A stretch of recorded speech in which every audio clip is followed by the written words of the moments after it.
All right, welcome everybody to the seminar. Now, like, this is another revision class, right? Um, so we want to check the materials, make sure you have the right thing. So you should have this one, the writing part, the photostated one, not non-color one, right? Yeah. And then you have short notes, the colored one, and then you have objectives. Okay, so in your exam, right, you have section A, section B, section C. So section A is objective lah, right? Um, I'm not like different school might be different. So usually objectives will be 20 questions, but maybe some of your schools or some of your teacher might not want to come up with 20 questions of objective, maybe lesser or maybe usually will be lesser, will not be more. The max will be 20 questions. So in order for you to score those 20 questions, objectives, these are exercises to help you lah. So actually quite a lot, a bit overkill, but I think by doing more questions of objectives actually help you to learn quite a lot. So like one chapter, right? It's about 30, 40 questions. Yeah, 39, for example, of like 40 questions. So uh spend some time, try to finish up as soon as possible because there's a lot. Don't wait to last minute. Okay, and the answers will be in either from TTC website where you come into the seminar. There's the PDF link, or you can scan my QR code in the usual notes, chapter notes, right? The right hand bottom one. You scan that, then that will bring you to uh, Google Drive. Okay, either way lah. So I'm not doing this with you. This is for you to practice. Please do as soon as you can. Just while you're waiting for dinner or waiting for your parents or while you're at the restaurants, and just try to do a few every day. Then you can finish up soon. Okay, so today's agenda uh, is to focus on section C lah, which is the writing one. And we will do chapter 1 and maybe 2 a little bit. Let's see how it goes. Okay. So you want to have your writing one, this one, and your short notes side by side. Okay. So we will try to revise through exercise. Yeah. So I'm not gonna go through every single part with you lah. The short notes is already prepared for you to study at home. So you want to spend lesser time in studying. Try not to sit down 3 hours just to memorize. I'd rather you do more exercise than reading and memorize. So short notes shorten your study time, yeah, because they are very straightforward and compact. And then the rest of the time you should spend on your exercise. Let's go to this one, session B lor. All these are session B lor. Okay, very simple, very basic questions.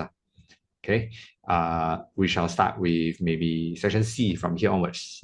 Question number 8, page 9. Okay, page 9. You good? Okay, so I have your short notes side by side so we can refer also. So I'll show you how you can actually study through exercises.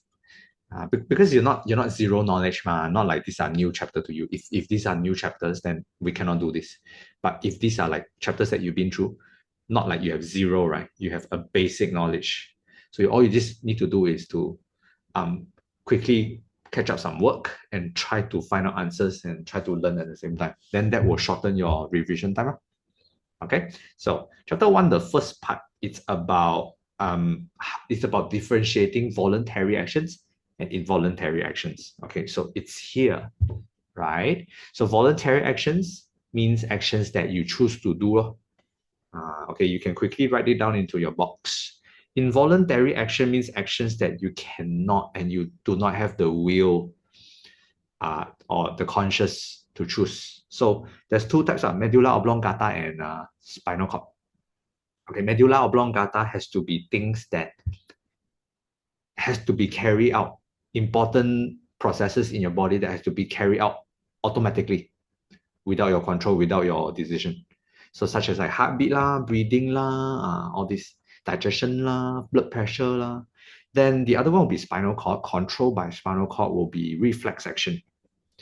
Actions that protect you from injury. So like when you touch something hot, your hand will withdraw, or you step something sharp, your leg will withdraw.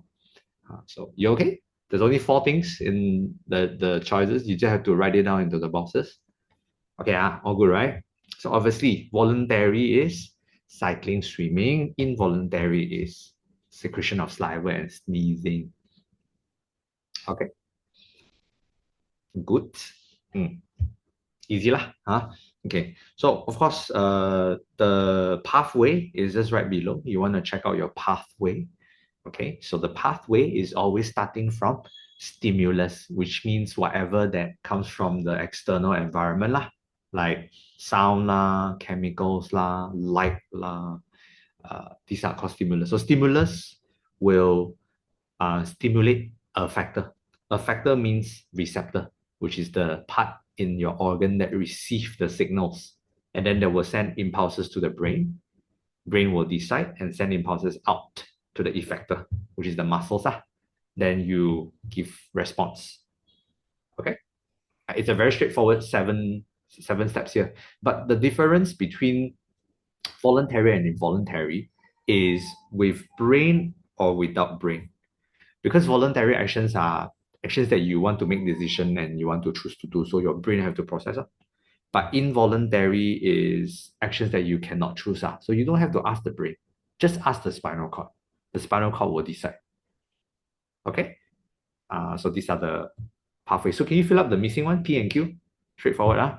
But you realize there's like 5 boxes only, right? And I thought got 7 one. Okay, whenever you see 5, but not 7, meaning we are not writing the nerve impulses. You understand? We're not writing the nerve impulses. So you're writing the darker color. So yeah, obviously P is a factor, and then Q is E factor, right?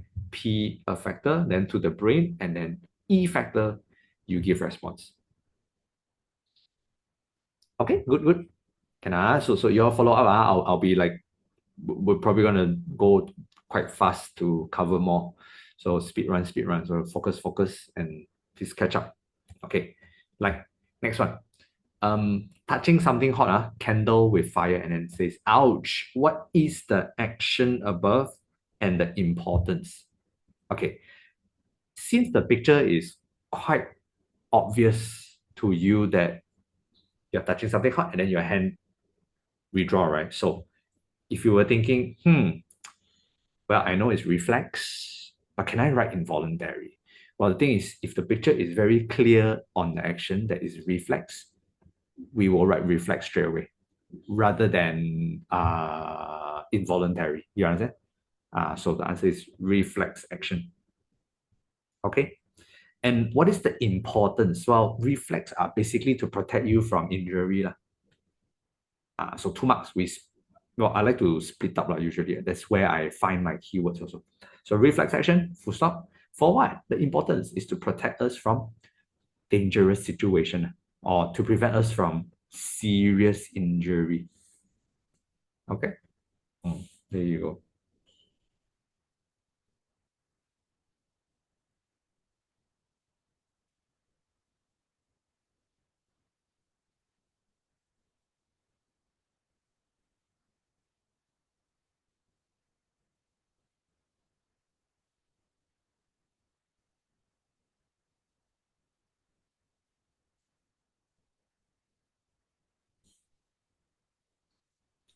If I write to protect us from danger, is that all right? Can also protect us from danger, also can protect us from serious injury, also can, which I have both, but no, you can choose either one.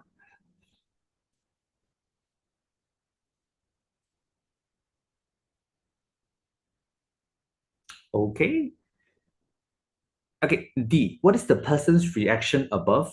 Meaning, asking you to describe I mean, no point writing reflex again, right? Because you already wrote reflex. Then question is asking what's the reaction, then you explain or describe.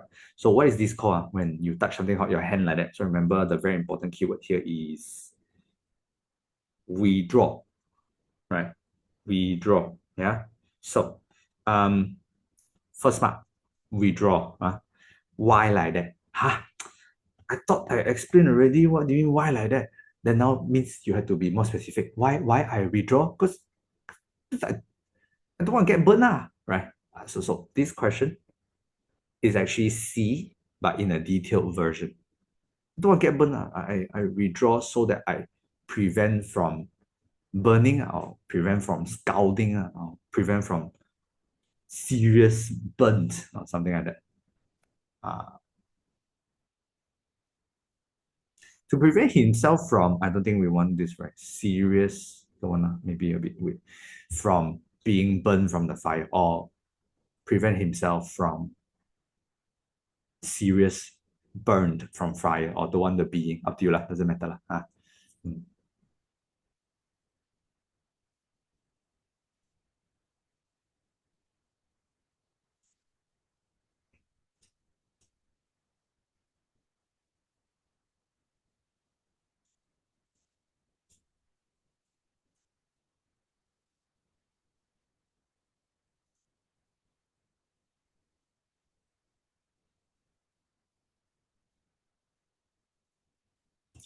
If I write voluntary action to avoid being burned, is that valid answer? No, because question says what is the person's reaction? Asking for like what is the person doing? So must describe. Okay, must describe the action. It's called withdraw. What if I write this is an involuntary action, spinal cord will occur immediately without. Yeah, so also the same explanation to Olive's cannot. Because question is asking what is the person's reaction. Okay, it's explain or describe the action and why like that. For the second mark, or you mean the whole thing for second mark? This is because this is an involuntary action involves spinal cord actions immediately without cannot because you're not explaining why the person react like that. It's like, for example, you cry. So then I ask you, why you cry? So you have to explain why you cry, right? I cry because I'm sad. I'm right. Instead of I cry because cry is a reaction to show everybody that I'm not happy, that it's a feeling that I want to. So you want to be more straightforward, saying I cry because I'm sad. So I withdraw my hand because I don't want to get burned or getting serious injuries. So the answer that you wrote, it's kind of like not at the right point, like a bit saying it. Okay, so please give one example of actions controlled by medulla oblongata and give one example of actions controlled by spinal cord, meaning you choose actions controlled by medulla oblongata and actions controlled by spinal cord, one for each. So you all do the title. Actions, and no need so long, just write medulla oblongata dot dot, spinal cord dot dot. Then you choose either one. But the medulla oblongata, the spinal cord don't repeat the touching something hot. You go for the other, maybe. Okay. Sneezing also can actually. Short and simple.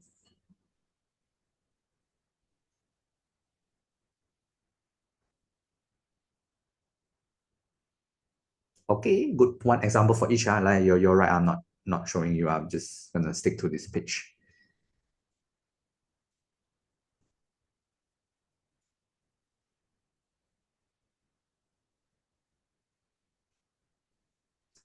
In exam, can we really write like medulla oblongata dot dot heartbeat? Or need to be no need, can. Medulla oblongata dot dot, then right answer.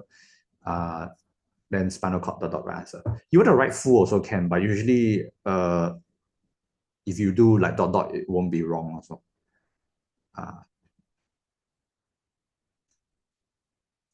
Okay, so you're good.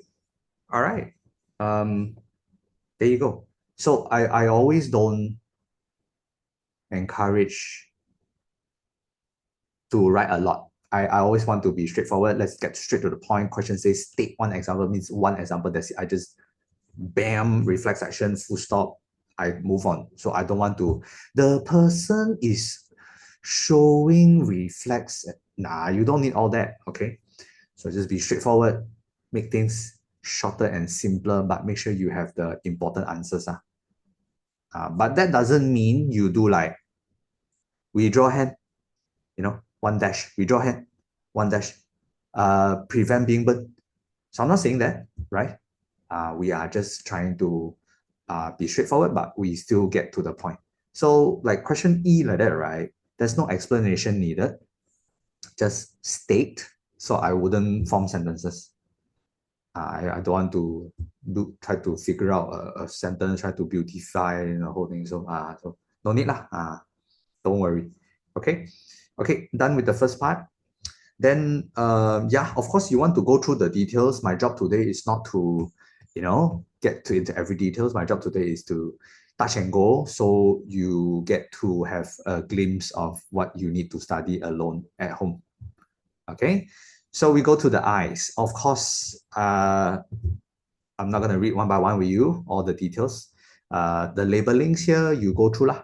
Yeah, but usually in exam, right, question will ask you a lot labelings one lah. They won't ask you like, oh, please label all of them, and then you have to label. No one lah, rarely, maybe one or two.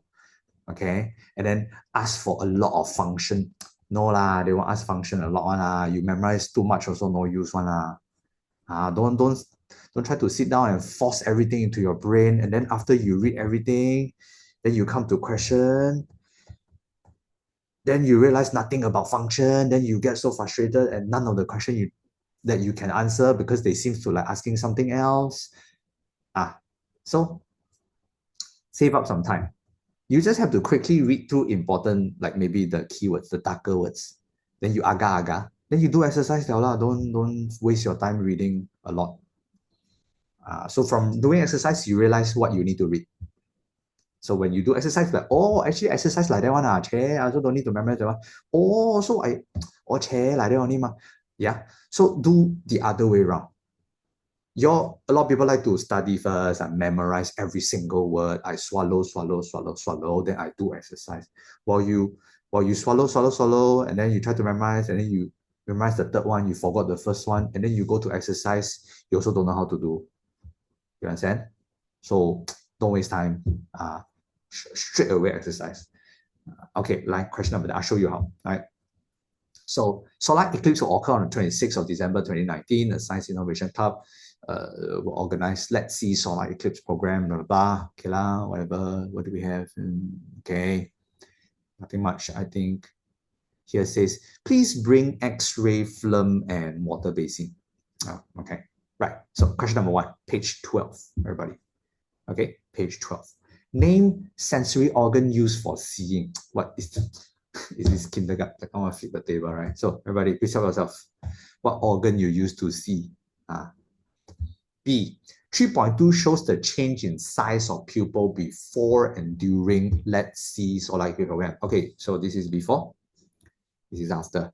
Before solar eclipse occur, after occur. So you can see the changes, right?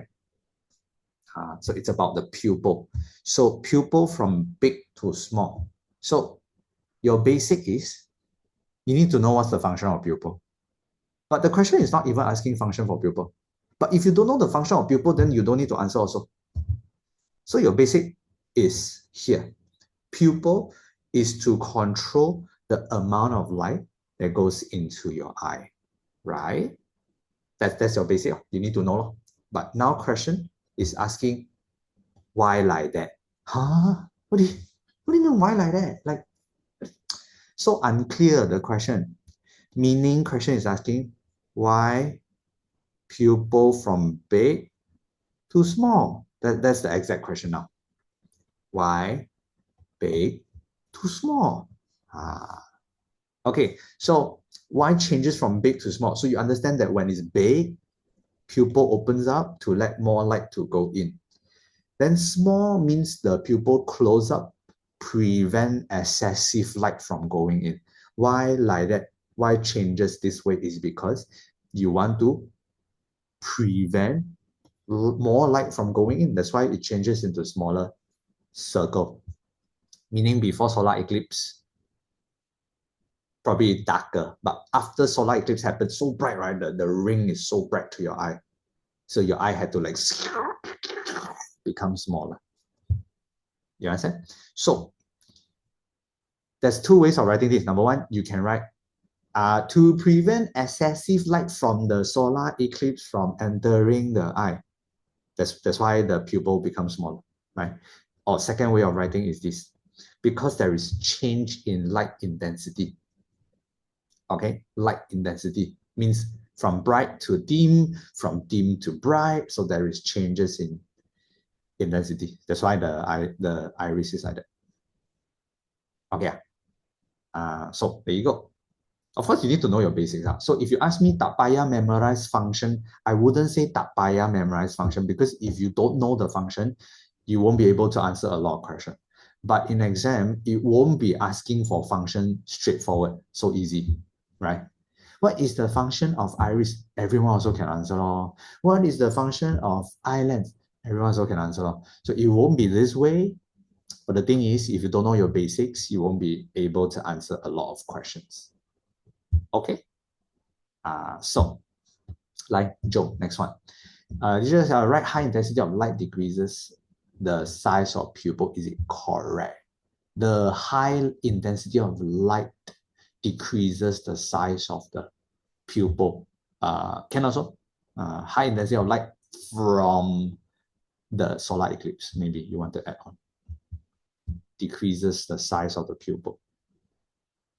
Okay, during briefing session, teacher shows the effect of X-ray film on percentage of visible light transmission. So one X-ray film, 70% of light can go through, means you block 30%.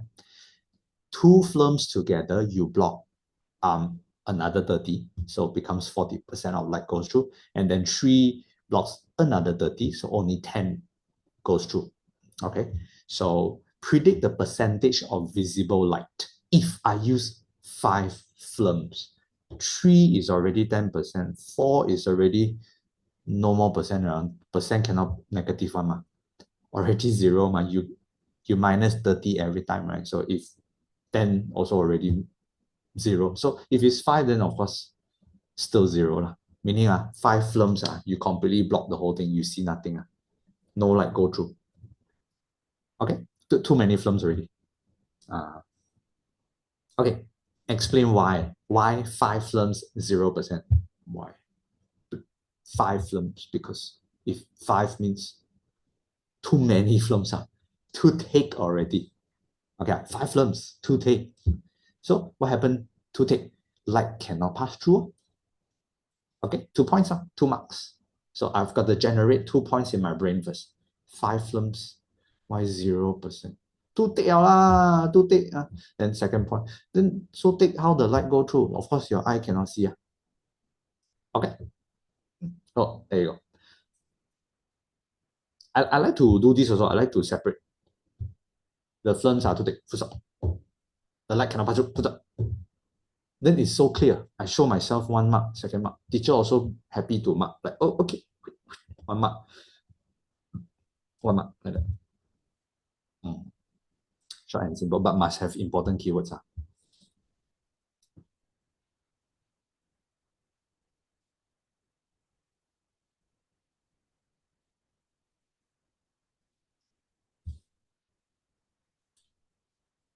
Okay.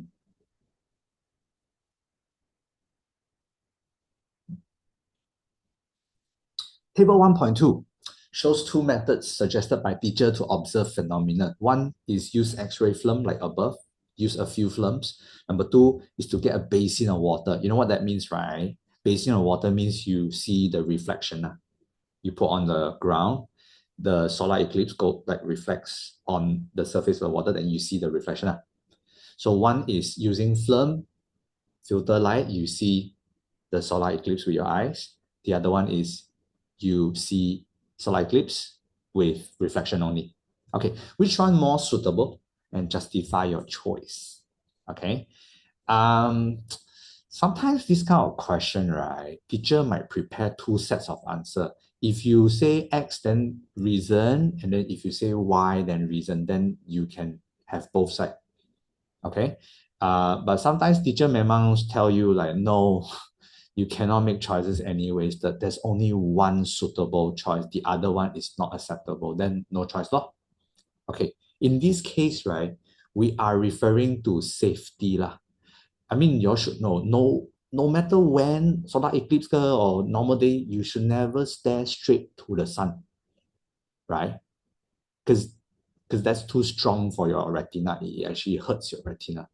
So this is considered looking directly. This is considered reflection. So in terms of safety, which is better, of course, reflection is better. You don't see directly onto the light. You understand? Yeah. Okay. So safety wise, this is better because you don't get to see directly into the sunlight. Okay. And number two, you can get a clearer image because reflection is better than film. Film is, getting darker and blurrer. You can't really see properly. So I would choose Y. Y, method Y. Why? Oh, because I don't need to see directly. Okay. I won't injure my eyes. And I get a clearer image. I don't need to filter, and I don't see anything. Okay. So there you go.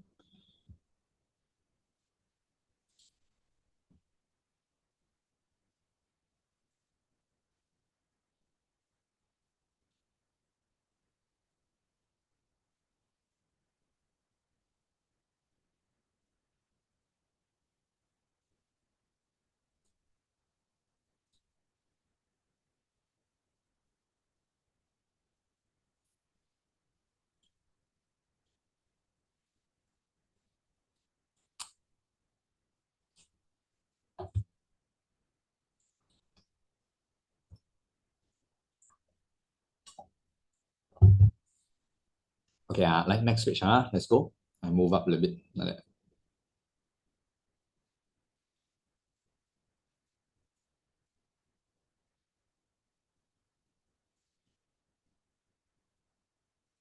Okay, question E.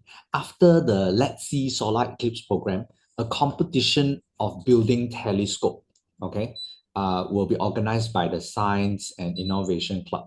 So as a club member, you are required to build a model by using the materials below. Like, okay, honestly, from your syllabus, we've taught nothing about telescope at all, right? So this part of the question is basically based on like your logical thinking lah. Okay, or I should say, if you did not try any of this type of question, you won't be able to do also. Imagine this is the first time you see the question, then you'll be like guessing lah, you try lor. But when you try out some questions like that, then you get some extra knowledge lah. Okay, so let's just assume no one knows what is this and how to build, right? So very simple. You have large lens and small lens, right? So you have bottle. The big one should be the outer part. So you know what telescope is? Telescope is a long tube for you to see things that are very far away, right? So there's two lenses. One is the one that on your eyes. The other one that is outside, that is pointing at whatever you want to look at. So that should be a bigger lens. The one near your eye should be a smaller lens. So smaller lens here, bigger lens here. Then you cover with black paper. So it becomes like a tube with black paper, big lens outside, small lens inside. Just to imitate lah. I mean, that doesn't work in real life, but it's just to show how you build the model. Okay. So the bigger lens outside, the smaller lens to your eye. So your eye is probably here lah. Okay, then this is the black paper lah. So you want to label everything. Then you want to explain how it works. Okay, so it's not about scientific knowledge. It's not about scientific theory. It's about what are you doing here, the steps.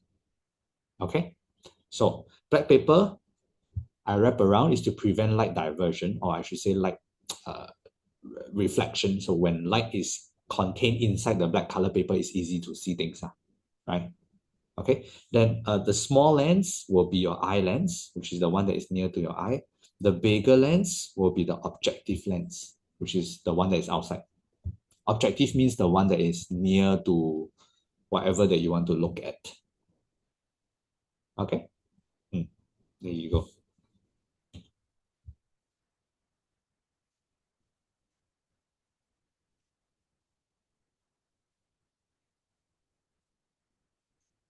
So drawing don't have to be very nice one lah. You know, agak-agak, how bad can it be, right? how bad can a bottle look like? So draw with ruler lor. If you always think that your drawing is not nice, you don't know how to draw anything that is straight in line, then you draw with ruler, then it looks a lot nicer. Then most importantly is you label correctly, then teacher will understand which part is that.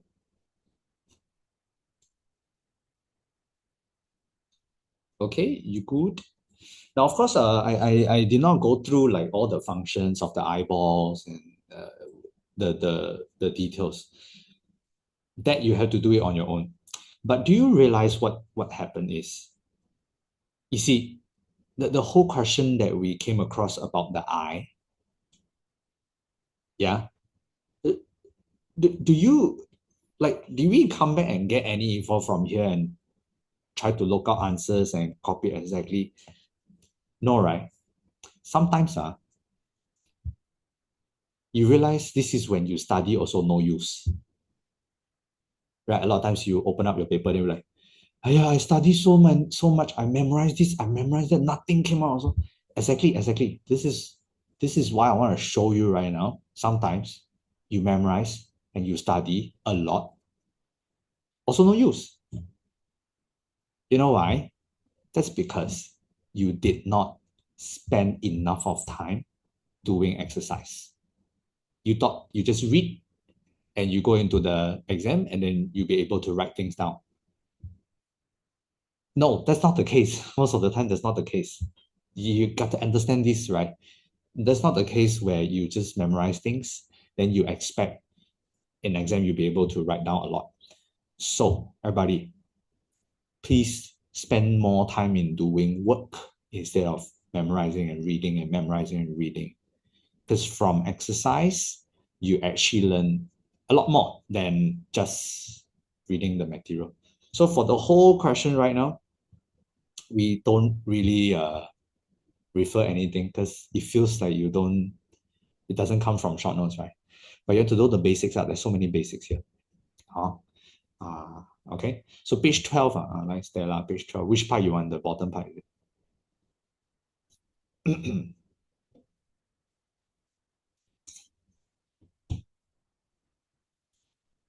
Okay, good.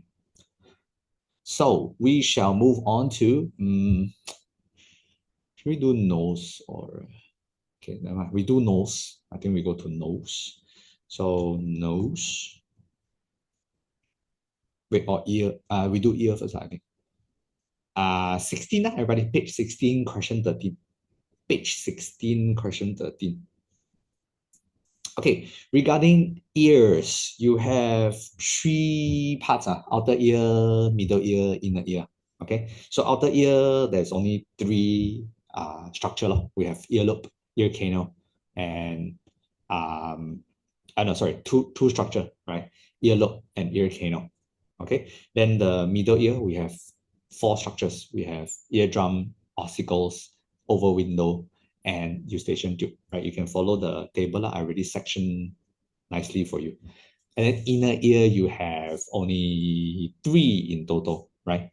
Three. So cochlea, auditory nerve, and semicircular canal. Okay. So of course, the labeling you roughly need to know lah. The function also agak-agak lah. So mainly outer ear is where it changes sound wave. Sound wave comes into your outer ear. And then middle ear is where it turns into vibration, or it's about vibration. Okay.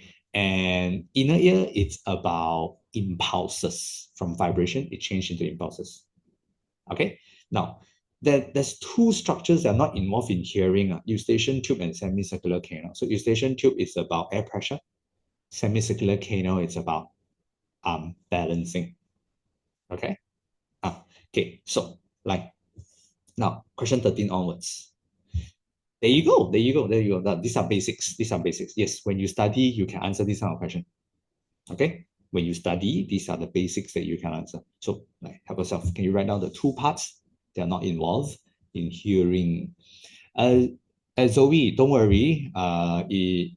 Later on, when we all have the answer sheet, you all can catch up.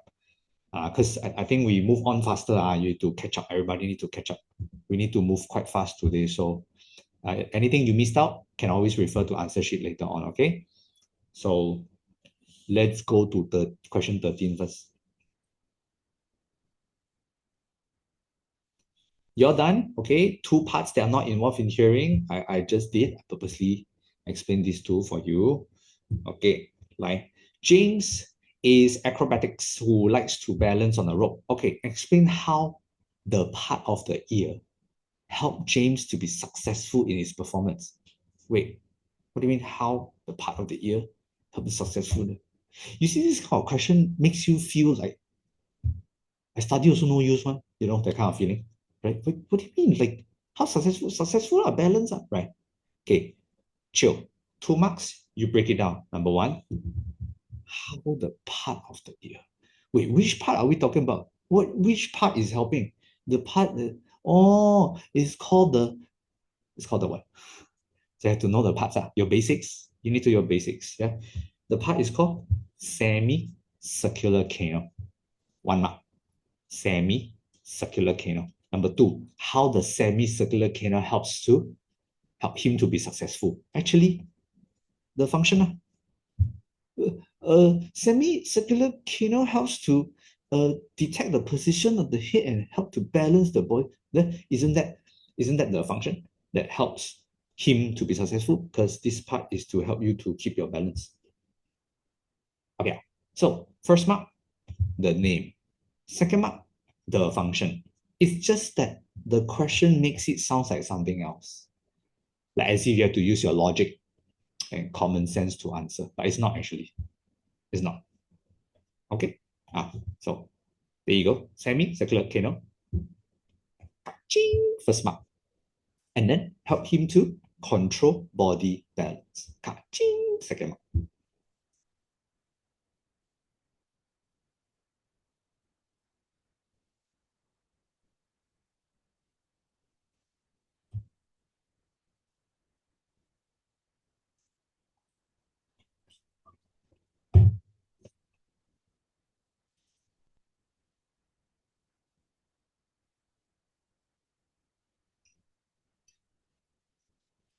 If I write the you write the full function also can. If you are copying the full function also can.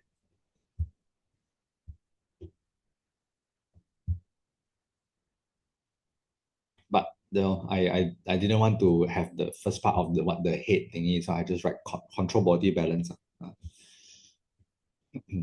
My paper is in Dui Bahasa, so if I answer either English or Malay, is it fine? Or I have to go with language they teach with? If your teacher allow you to answer mixed match, like English for this question and then Malay for that question, then why not? But I think either you choose one lah. You want to do English, then you do English all the way. You do Malay, then you do Malay all the way, you know. But definitely in one sentence, you should not mix and match.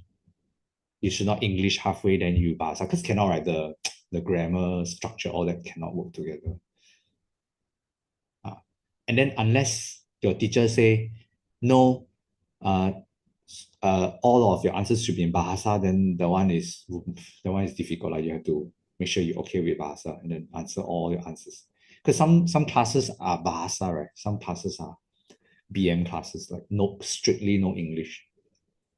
So you have to see which class, like what your teacher requests. Okay, number B, shall we? Reno likes to study while wearing earphone with loud music for a long time. Explain the effect. So I think the first thing everyone think of is, he will be deaf lor. What's the effect on his ear? His ear enjoy lor, can listen to music so long. then GG lor. Do we even have such thing? Yes, we do actually. It's right here. That's page number 4. There's this part, right? We talk about hearing defects. Your ear could be damaged due to microorganisms, injury, aging, continuous exposure to loud sound. If you listen to loud sound for one time, two times, that's okay. But if it's continuously, that will damage your ears. Okay. So question is asking, explain the effect just like that for 2 marks. So I think number one, you want to explain that loud noise for a long time can damage your ear. Then how? You want to talk about deafness? Can. Second mark. Now you can say he may be deaf. Okay lah, but once in a while it's not so serious. So maybe you can say like partially or temporary deafness. Okay, again, 2 points. Number one, tell yourself, long-term exposure damage your ears or damage the receptors. Full stop. Second mark, he may have temporary deafness. Second mark, 搞定, short and simple. Okay. There you go.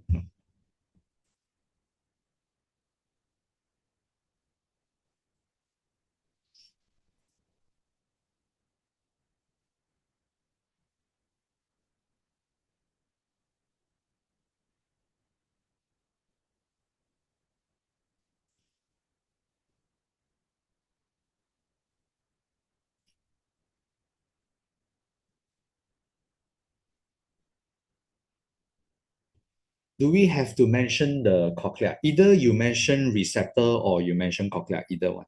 But yes, you do need to, better to mention specifically if your, I mean, it depends on your teacher. Some teacher have strict marking scheme. Some teacher have more lenient marking scheme. So it really depends on So if you ask me, I always go for the safest way, which is I want to be more specific. Okay. I thought it's eardrum instead of cochlea. Or you mean loud sound damages the eardrum? Actually, all of the components are also bound to damage if it's loud noise. All of them will be affected, not just eardrums only. But of course, eardrum is the first one to receive the vibration, right? But everything inside also will be amplified all the way to cochlea. Because receptors are very sensitive, so if you receive something too strong, the receptors will be damaged also. Even sometimes even sometimes eardrum is not broken, not punctured, but receptors inside could be damaged also due to strong vibration. Okay, yep, everybody, next one. Circle the part of the ears that is involved in hearing. Involved in hearing a lot, right? Does not involve in hearing is two lah. I know it's semicircular canal and Eustachian tube lah. So this is Eustachian tube. This is semicircular canal. So these two cannot, right? So it's either L or K, up to you. Just do both for now. So K is eardrum lah, just in case your picture is not clear. Eardrum. And then L is the nerve lah, the auditory nerve. Okay. Already circle, right? Okay. So explain the effect if K punctured. K, eardrum puncture. Then you be the person will be deaf, right? Again, no, yeah, that's when you don't get marks because you did not go into the basics, right? Everything just deaf lah, blind lah, die lah. Usually that's what we think of. Okay, 2 marks. Let's get into some details. Eardrum is to vibrate according to the frequency of the sound wave received and transfer the vibration to ossicles. If eardrum punctured means the functions are not able to carry out, meaning the sound wave is not able to change into vibration. You see, I'm being very scientific and detailed. I don't just say, deaf law, the person cannot hear, deaf law. No, no, no, no. We want to be more specific. Sound wave cannot change into vibration, first mark. Second mark, if there's no vibration, means vibration cannot go all the way to your middle ear, to your inner ear, then to your cochlea and whatnot. So means what? Means cannot hear. I still come to the conclusion that you cannot hear, but because of 2 marks, you need to explain leh. You understand? Okay. Yeah. So first, sound wave cannot change the vibration. So sound cannot go in. So cannot hear. Okay? Okay. There you go. Remind me of one time a friend of me snapped and fell into top all the way. So there is a money made by it was to get back up. I drank the concentrated and lost my taste. Too strong, right? Too strong. Got a shock.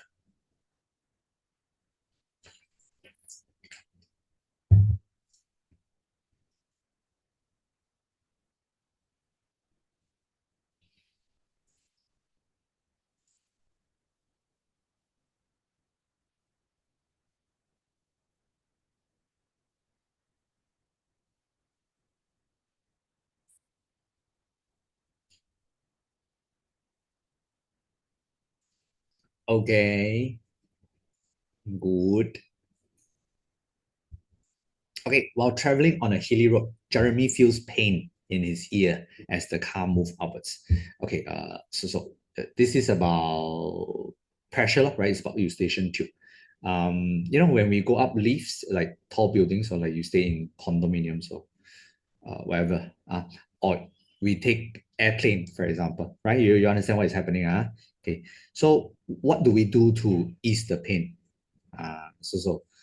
Either way, as long as you either open your mouth like do like a yawning motion, yawning action, or you swallow saliva, right? Okay. However, what you're doing there is actually about this part. Okay, so it's about eustachian tube. First of all, you have to know your basic. Like I said, that's why sometimes reading just give you basics. If you don't even know it's eustachian tube and it's about pressure, yeah, then you don't need to do already. Also, you won't be able to answer the question. So first thing first, you know your basics. Eustachian tube. Okay. So what are you doing here is you are trying to stretch out your muscles around the tube. So when you open up your mouth or you do like a yawning motion or you swallow, you're just contracting and relaxing your muscles on your neck. That will help to equalize the pressure. Okay. Yeah. So basics from here. But what do you do? Number one, you swallow saliva or you yawn. Okay. How does the pain occur? Why someone gets pain as you go up higher? Okay, this one a bit about altitude. I think from what? From form two. Form two. So as higher you go, higher the altitude, the lower the air pressure, right? So as you go upwards, pressure outside gets lower, but your pressure in your brain and your head increases because it's the pressure at low altitude in your brain. So in your head. So when pressure inside goes up, but pressure outside goes down, right? That pushes your eardrum upwards because your head pressure is stronger, pushes your eardrum upwards. That's why you feel the pain of the eardrum.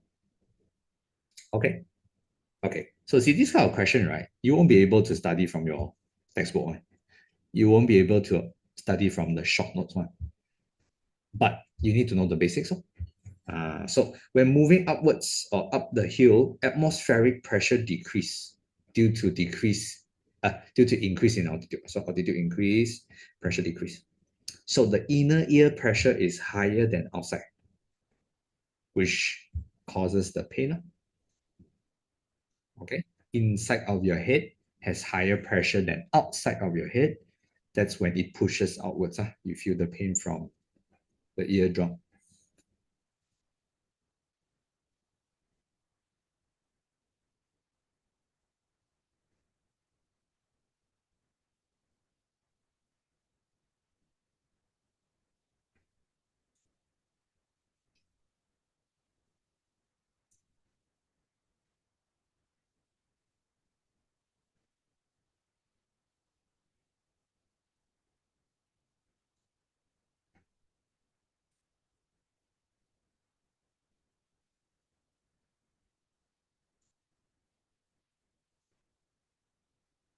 Okay, you good?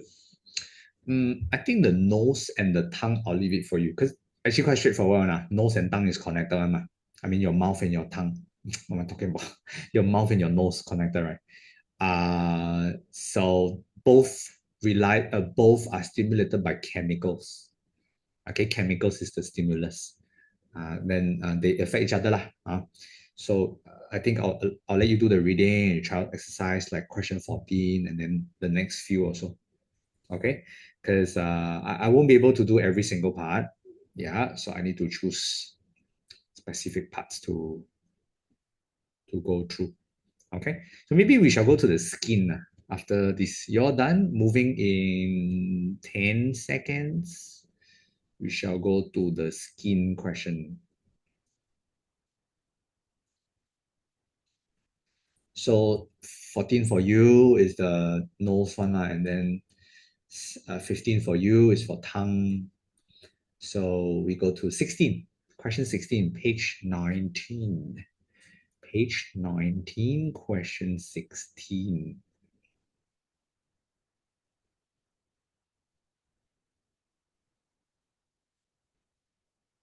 Okay, moving in 5, 4, 3, 2, 1. Let's go.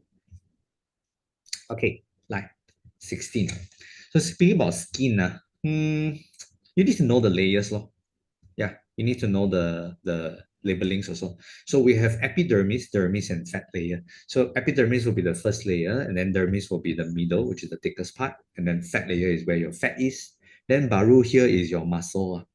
It's actually skin quite a lot, 3 layers before you have gone into your muscles. Okay, so the most important receptor is pain receptor. It has to be the nearest to the surface because you need to feel pain before everything else. So that will save you from injuries. That will save you from serious injuries because you need to feel pain and get away or withdraw your hand away. Yeah. Then the next one that should be close to the skin but not as close as pain is touch receptor. Then followed by heat and cold, followed by pressure. I think the picture here is way easier to determine compared to your textbook picture. Okay, so like first of all, this pain.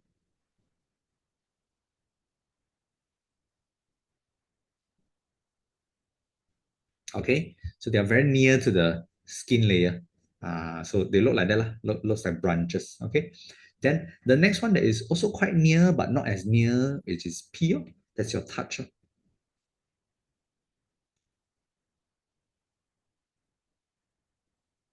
Okay, touch receptor.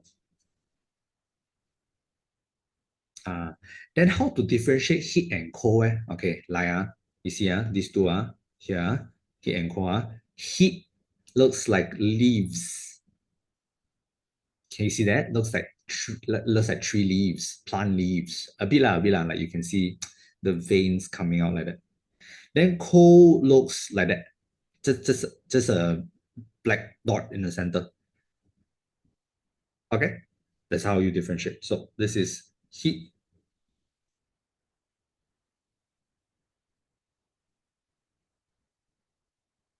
This is cold.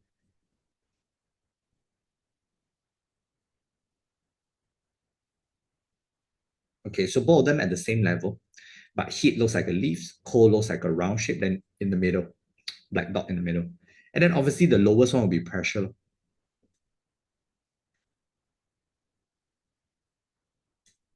Pressure receptor. Okay, 5 of them. This you must know the layers also. Where is which?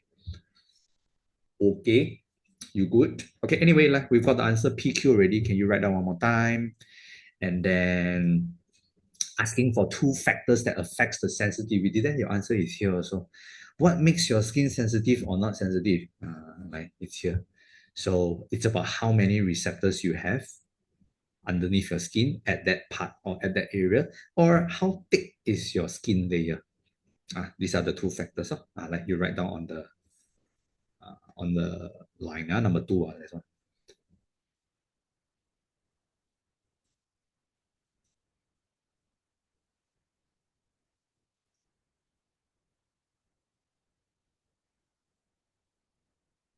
Okay, you good?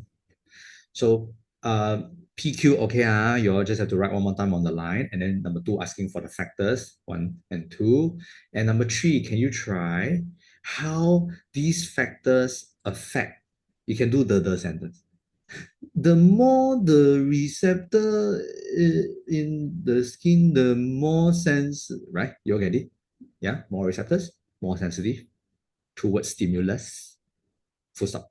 Second one, the thinner the or the thicker the epidermis, the you get it right. You try first. I show you later. You try.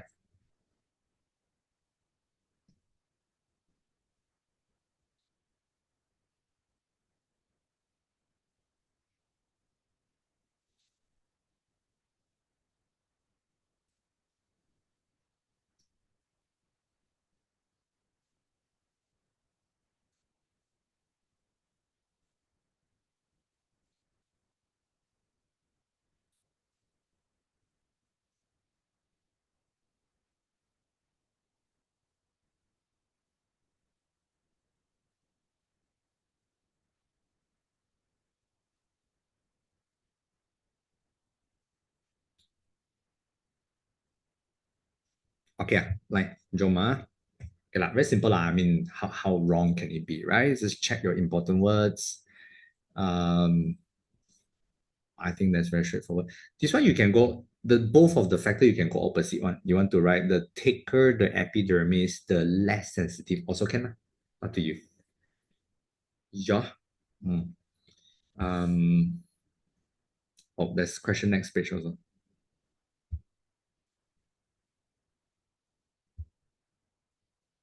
Okay, so we have some daily life examples lah. From the textbook we talk about blind people, how blind people read. They have to go to blind people school to learn how to read something called braille, right? Which is the dots. So now same thing, Malaysian currency. So how blinds identify the value, you have to know, right? First of all, your basic is here lah. Blind people have to read braille. So braille can be found on paper notes, money notes can be found in the leaves, the button. I'm pretty sure everyone know. Even on the pedestrian walkway, there's this yellow color raised structure on the walking path. Uh, okay, so these are what we call braille. Okay, but what how do we read? We read with fingertips. Fingertips. So 2 points, 2 marks, right? Number one, you need to talk about which part, and you need to talk about how do we read. We read braille with the fingertips. Okay. No matter if today the question is not money note, the question today give you something else like leaf buttons. The same answer also. Uh, so the basic is there. The basic is there. You just need to be flexible to change.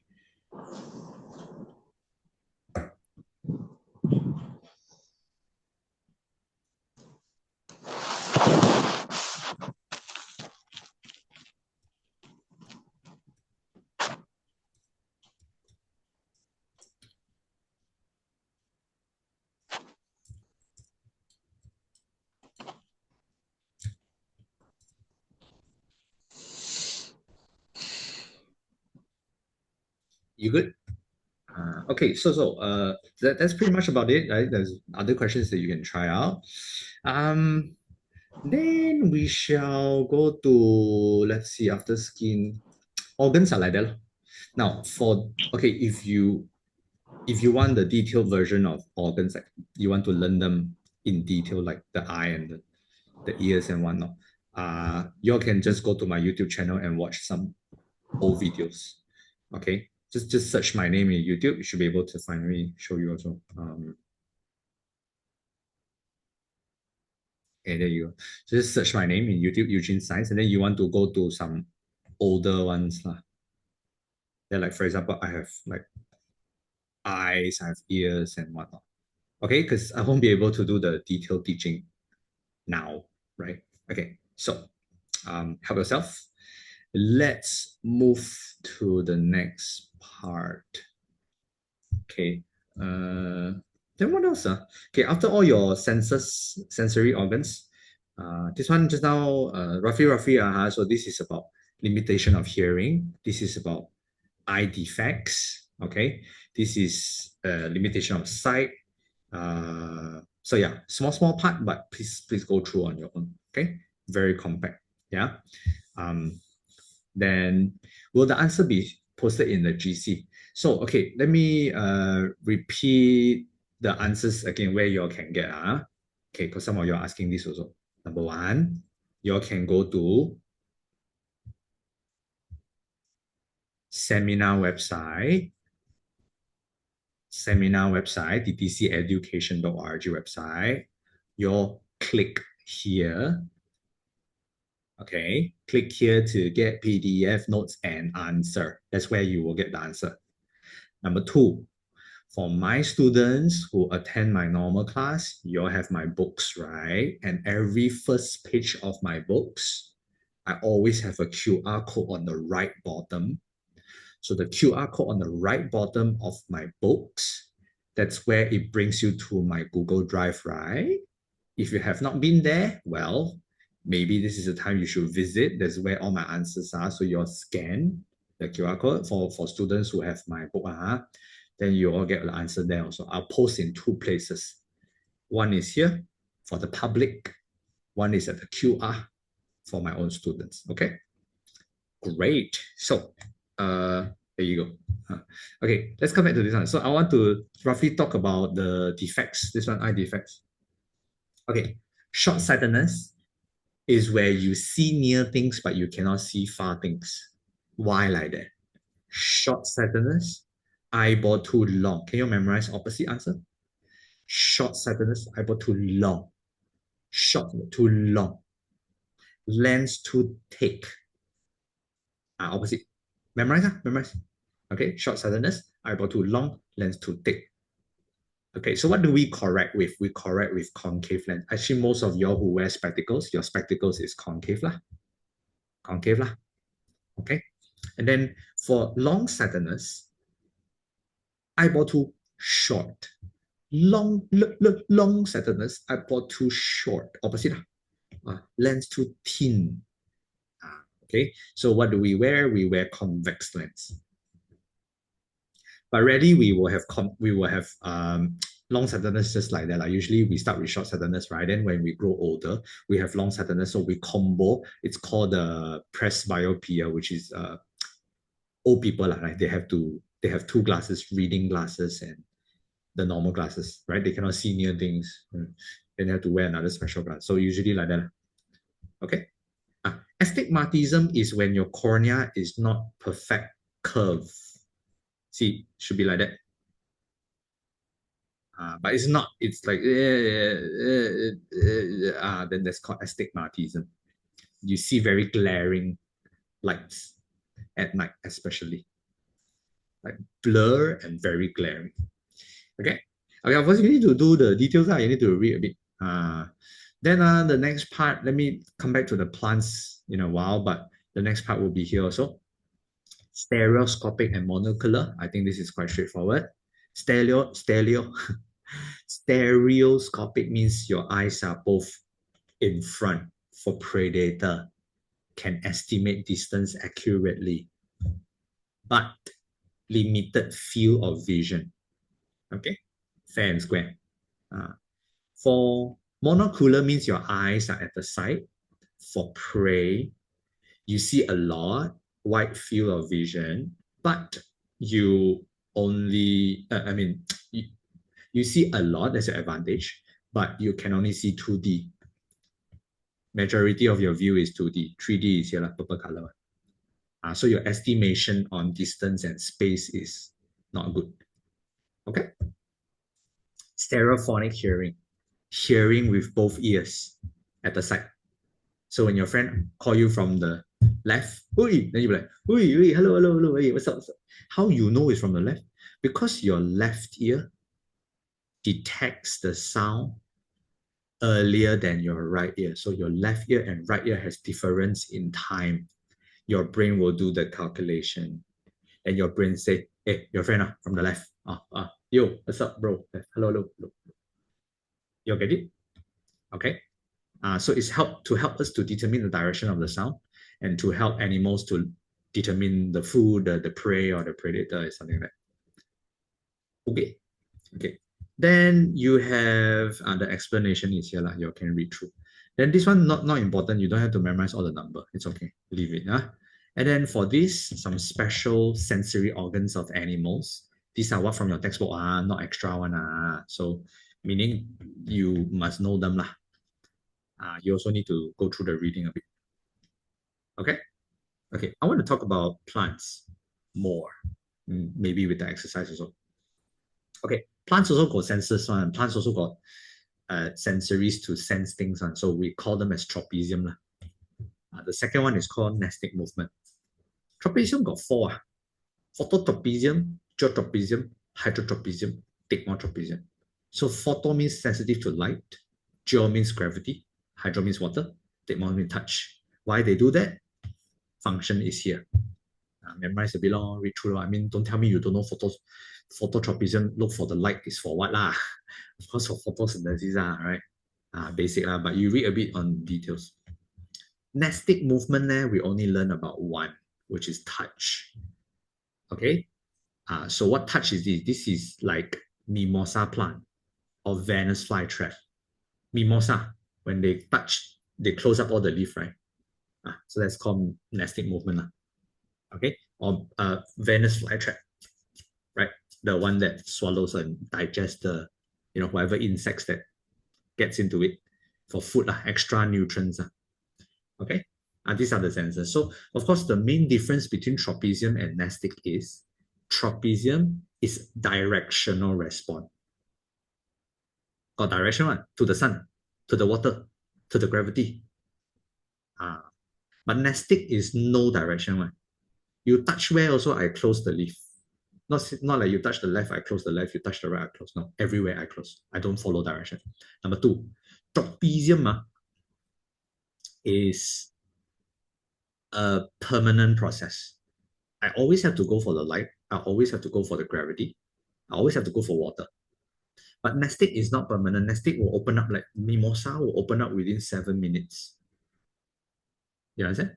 So these are the main differences between tropisms versus nastic movement. Okay, we try and see what do we have. So the rest here you want to try on your own, the eyesight. So we want to try 23, page 23, question 20. Okay, what is meant by positive tropism? So you realize these boxes, I give you positive, negative, positive, negative, positive, negative, positive, negative. What is positive and what is negative? Here, everybody, 2, 3. Positive means I want to grow towards the stimulus. Negative means I don't want. Usually means the opposite part. For example, the leaf wants to grow towards the light, but the root says, no. That's not my job. That's not my job. I go to the soil. No, don't ask me grow to the light. You understand? Okay. So that's the meaning. But for now, the question is asking for definition. Then you copy this one, number 2. Copy. Like positive tropism is where the part of the plant. Just copy the whole thing.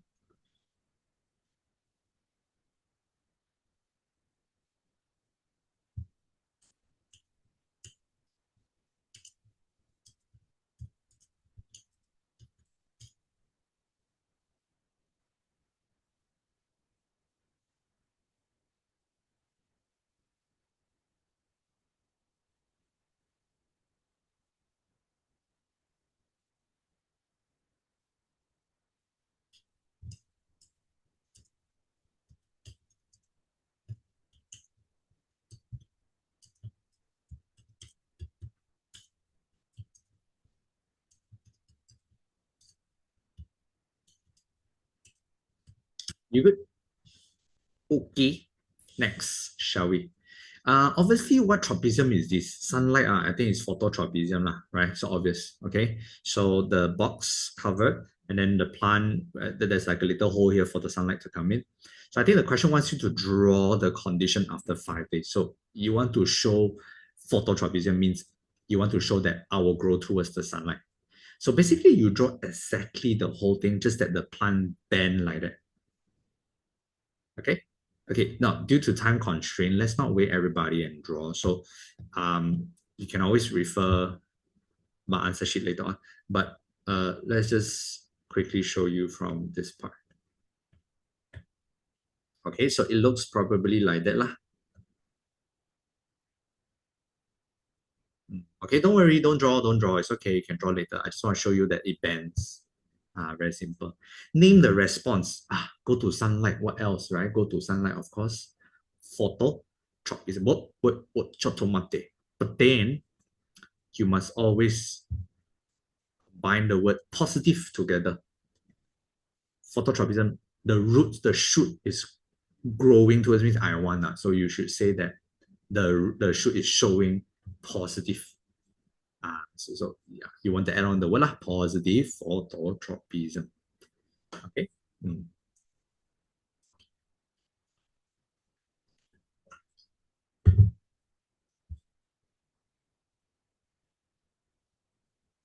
Okay, good. Ming carry out experiment to study the response of the root of a seedling to the stimulus of the water. Okay, so now we change stimulus of water lah. We go water lah. Okay, so obviously the root is growing to the water. So this is a porous pot. Porous pot means got holes. There's lubang for the water to flow up. Okay, so like based on the result, how does the root of the plant respond to the stimulus? Means how does the root is responding? So from the picture, you can see that the root is growing towards the water. This is how I respond. I see something I want, I go towards it. Okay. So simply just you grow towards the water. Okay. You grow towards the source of water.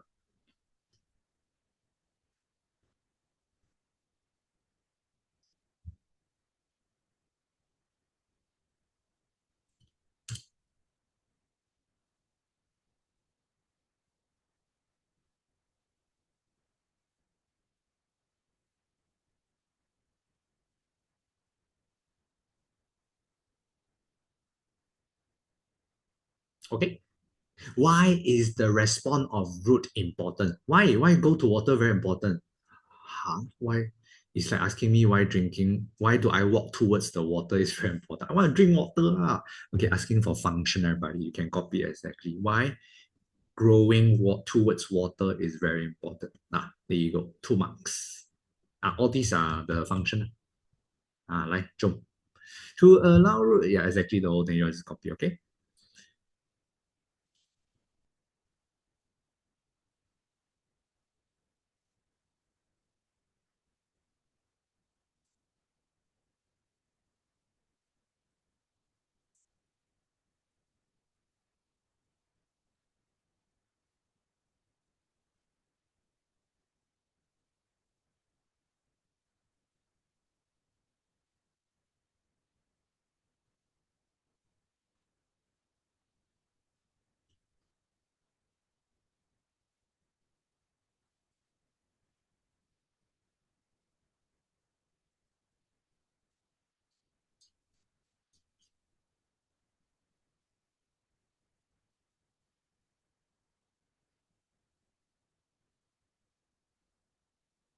Okay, you good?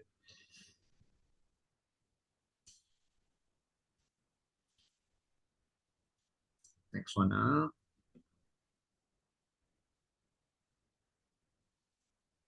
Okay, like jump. Why is it important that the shoot means the leaves, does not respond the same way as the root? It's like saying, why is it important that your hand doesn't do what your leg does? Or why is it important that your leg doesn't do what your hand does? You get it? Cannot lah, two different things. Why you want them to do the same thing for what? If they do the same thing, means you're not getting what you should get, right? So hands should do what hands does and leg should walk. So same. Why should doesn't act like a root? Cannot lah. If I act like a root, I don't need take sunlight there like that. So I, as a shoot, I must do what I do, which is go to the sunlight. Okay. So what you want to say is like, no, I don't want to do like roots. My job is to go to sunlight and photosynthesis. Okay. So this kind of answer you cannot copy answer from short notes, obviously, but you need to think of your basics and try to explain. Okay. So the shoot shows negative hydro means I don't want. Instead of saying no, shoot doesn't do what the root does, but in a proper way, you should say shoot shows negative hydro means I'm not going to water, right? Because the picture shows me going to water. So that I can do my job. Don't ask me always ask me this and that. I need to focus. I need to do my things. Don't kacau me. Don't kacau me. Don't ask me play games. Don't ask me stop. I want to focus. So there you go. That's the meaning of it.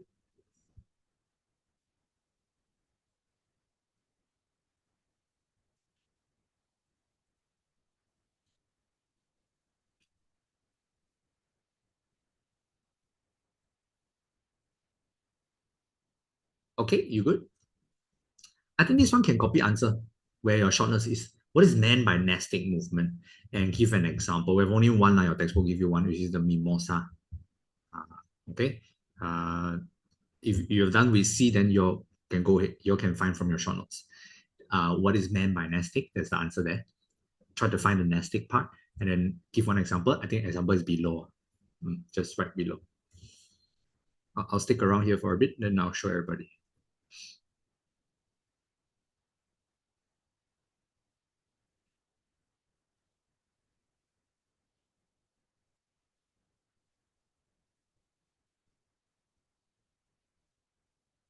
Okay, you good?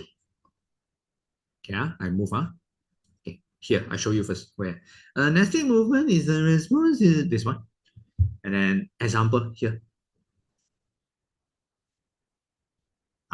Okay. These are all this copy straight away.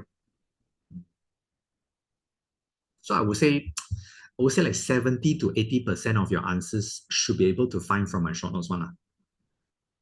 Then the rest is a bit like you have to think and explain your own way, but based on your basics. Cannot go outside of what you learn. Try to stay within. That's where you get your keywords. Okay. Uh, I I enter a little bit of chapter 2. The chapter 1 is like that. We've done what we need to in chapter 1 generally, but you have to understand it's a very big chapter. I'm trying my very best. So you all got to do all the rest yourself. So I go into the lungs, the breathing, the exhalation, inhalation. Okay, like after this, in 10 more seconds, we go chapter 2. Then what? One small part, then we zao lah.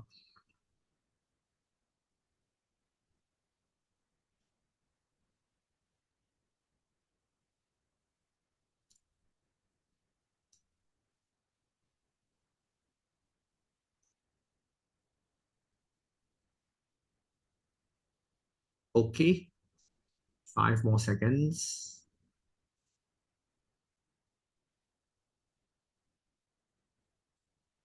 And let's go.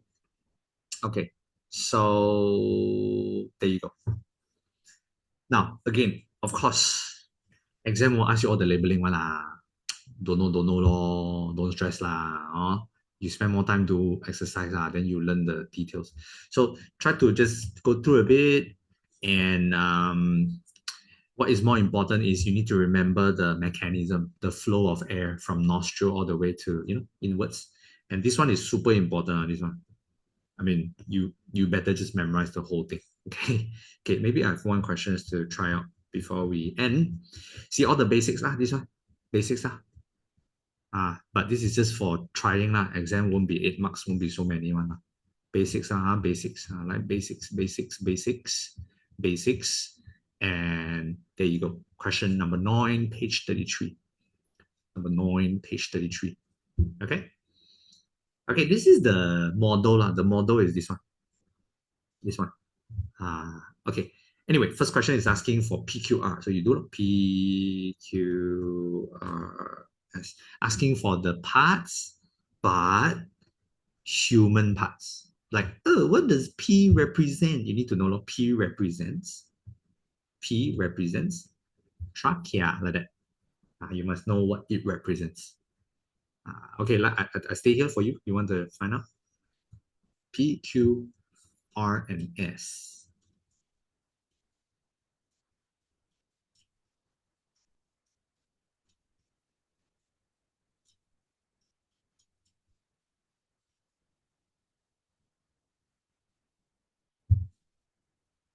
Okay, should be okay, right? So P is obviously pointing at the tube on top, so it's trachea. Okay, and then Q is pointing right at the connection splitting half, it's called the bronchus, right? And then R is pointing at the balloons, which is the lung, and then finally S will be diaphragm. This part is the diaphragm. Basic lah. You see like that only ma? Basics lah. Okay. B. What is the breathing process occurred when rubber sheet pull down? Pull down. Pull down is what process? Or breathing is what? Inhalation. Pull down. Pull down. Pull down is under. Pull down. Okay. By the way, this whole chart looks like that. This side is inhalation and this side is exhalation. So of course, you pull down is inhale lah, because when you pull down, balloon inflate ma. Balloon inflate means you inhale air lah. So it's inhalation. Inhalation. Okay, you good? Okay, here you go. Explain the process in B. Explain inhalation by using human parts for 2 marks. Oh, GG. Okay, this part is where you need to include everything, but in a shorter form for 2 marks. So this one I have to memorize. Yeah. So what happened during inhalation? So you go step by step. Inhalation, number 1, intercostal muscle contract. When intercostal muscle contract means your rib cage contracts, it opens up. When your muscle contract in your ribs means it pulls out, opens up. So the rib cage will go up and out. So you all can breathe and you all can cheat in exam by breathing. You all can feel your own chest, right? You can, everything just opens up.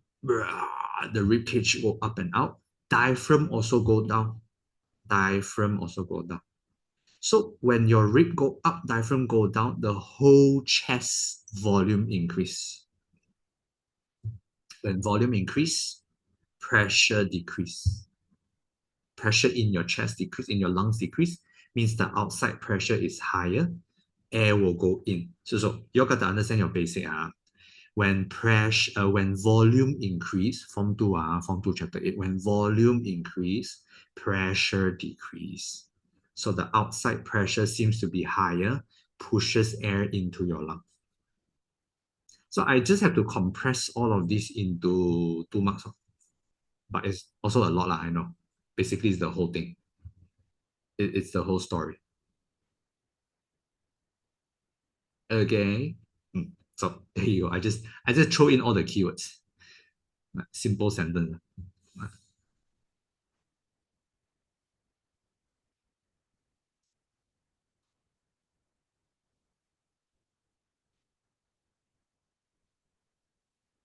You all got time. Let me finish this question, can? But if you're rushing somewhere, then it's okay. But I will continue a bit, maybe 5 more minutes to get everything done.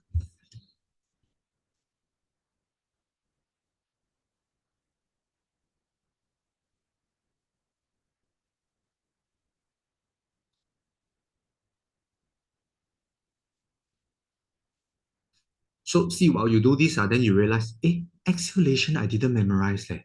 Okay, I'm going to pause the question. I memorize exhalation. Memorize, then finish already, then you continue. Okay, I can continue question like that. Okay.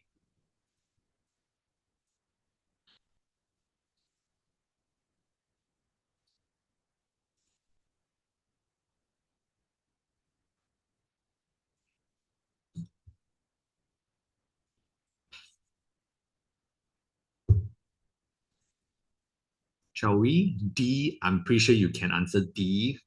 That's so straightforward.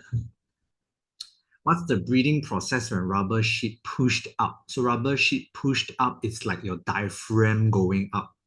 When your diaphragm goes up, curves up again, your whole volume becomes lesser, high pressure, air goes out. That's exhalation lah, opposite lah. Just now was pull down ma, inhalation ma. So now it's exhalation, no? Yeah. Mm.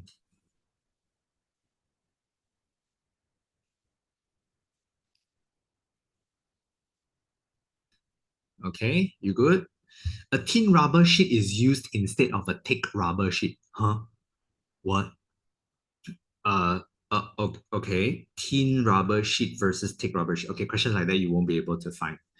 But the understanding is if it's a thicker rubber sheet means difficult. You know, like rubber, if it's a very strong rubber and very thick rubber, difficult to pull ma. If it's a very thin rubber band, it's easy to pull ma. So thin means easier to pull or can stretch more. Then the effect is better. Imagine you use something that is so difficult to pull, right? You pull then macam move a little bit, then the balloon doesn't inflate also, then like no effect, no point. So you want to use something that is thinner, is easier to pull, like like hand gloves, like rubber gloves, doctor's gloves. Those are very thin rubber sheets. So that will be a better effect. Okay. So like thin rubber stretch easily compared to thick rubber. Like eraser. No, like eraser is not even in a sheet form, right? So erasers. But erasers are very hard. Like it's a strong rubber, like it's a processed rubber.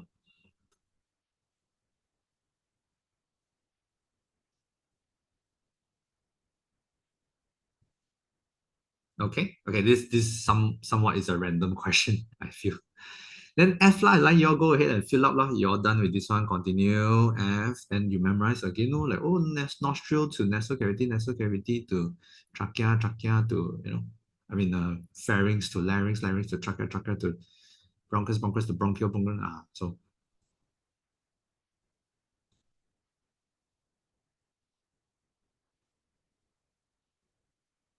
okay, right? You all know where to find this from your short notes. There you go. Okay, three answers. Okay, like G. Okay, like that, so you can still see E. Structure X prevent food from entering the trachea wall. Huh? Structure X prevent food from entering. Got such thing, eh? Oh, this one Oh, this one. Okay, okay. What's the name of structure X that prevents food from entering? By the way, you have two tubes. Esophagus is behind for you to swallow. Form 2, chapter 3, you learn about digestion. Esophagus is behind. Trachea is in front for you to breathe. So when you swallow food, right, food should get to esophagus. So this thing called epiglottis will go down and cover trachea so that food can slide onto esophagus. Then when you finish swallow, then this thing will come out. So when you got into the wrong tube means you choke. Like, because it almost fell into the trachea. That's very dangerous, can die one. Because you block oxygen from going in. So epiglottis is the part. Okay. How X function when breathing? Wait, I thought we're eating. Wait, breathing. Oh, breathing. Oh, eating is here. Oh, breathing. Oh, the epiglottis will move up. Trachea open. There you go. 2 marks, right? One, epiglottis go up. Two, trachea open. Got it. But you copy the whole thing.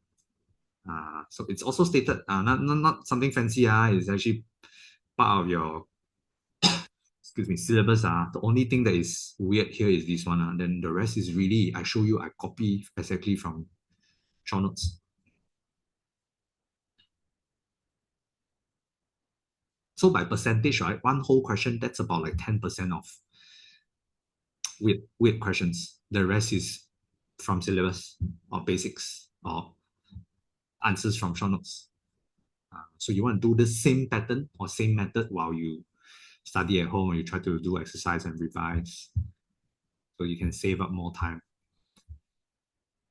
You're good? Okay, okay. Of course, there's more in chapter 2 and chapter 3 to finish, but that's on my normal class that we will do. So For students who attend physical class, I want to remind you one more time, please bring your seminar material. I will do it in normal class next week. I continue. Okay. For online students, no worries. You're at home, so you have your book anytime. But I'm doing this next week. Okay. You understand? So we will continue. Don't worry. Cool. But I hope today somehow I help you a little bit. Not a lot, but at least I get to brush through touch and go. You get to recall. So the rest you need to finish up at home. Okay. Right. All the best, man. I'll see you guys. Peace. That's it for today. Goodbye. See you again. Bye bye.